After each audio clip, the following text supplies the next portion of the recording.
माध्यमिक स्तर पर भारतीय ग्रामीण व नगरीय शिक्षा व्यवस्था में भी ढेर सारी कमियां व्याप्त हैं। साथियों, माध्यमिक स्तर पर पाठ्यक्रम बोझिल व परंपरागत है। उसे बदलकर समय के हिसाब से रुचिपूर्ण तथा रोजगार पूरक बनाया जाए। शिक्षक छात्र संख्या का निश्चित अनुपात ही रहना चाहिए। शिक्षक नियुक्ति व्यवस्था में बदलाव करके सिर्फ स्क्रीनिंग टेस्ट के जरिए ही शिक्षकों की नियुक्ति तय की जाए। मेरिट व्यवस्था शिक्षक नियुक्ति का कोई आधार नहीं होना चाहिए। हर शिक्षक की जवाबदेही तय की जानी चाहिए। माध्यमिक स्तर पर बैकलॉग को पूरा किया जाए। सरकार इसे पूरा करने में शक्ति दिखाए। मुख्यतः हाई स्कूल व इंटरमीडिएट स्तर पर स्वकेंद्र व परीक्षा प्रणाली खत्म की जाए। इस स्तर पर व्याप्त ठेकेदारी प्रथा को खत्म कर नकल माफियाओं को सख्त से सख्त सजा देने का प्रावधान किया जाए, क्योंकि ये एक तो छात्रों की जिंदगी बर्बाद कर रहे हैं, दूसरा अभिभावकों की आंखों में भी धूल झोंक रहे हैं। माध्यमिक शिक्षा पर पाठ्यक्रम का राष्ट्रीयकरण कर देना चाहिए, तभी ग्रामीण व नगरीय छात्र के भेद को खत्म कर सकते हैं। माध्यमिक स्तर पर शिक्षा प्रणाली में समय रहते बदलाव लाया जाना नितांत आवश्यक है।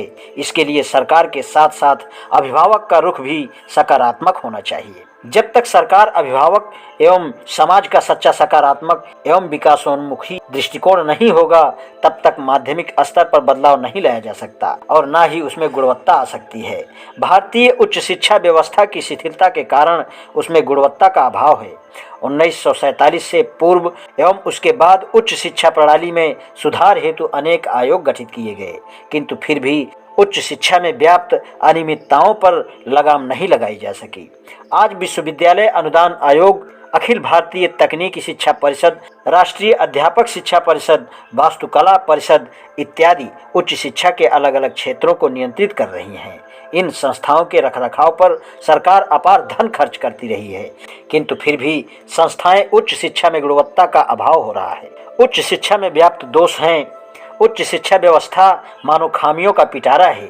यहाँ पर वर्गवाद व भाई भतीजावाद सिर चढ़कर बोलता रहा है। इसलिए तो स्वतंत्रता प्राप्त के 67 वर्ष बाद भी उच्च शिक्षा तंत्र में एक वर्ग विशेष का होल्ड है। क्या सवर्ण जातियों में ही विशेष योग्यताधारी लोग मिलते हैं? यह तो केंद्र सरकार व राज्यों की सरकारों की सोची समझी नीति का ही परिणाम है।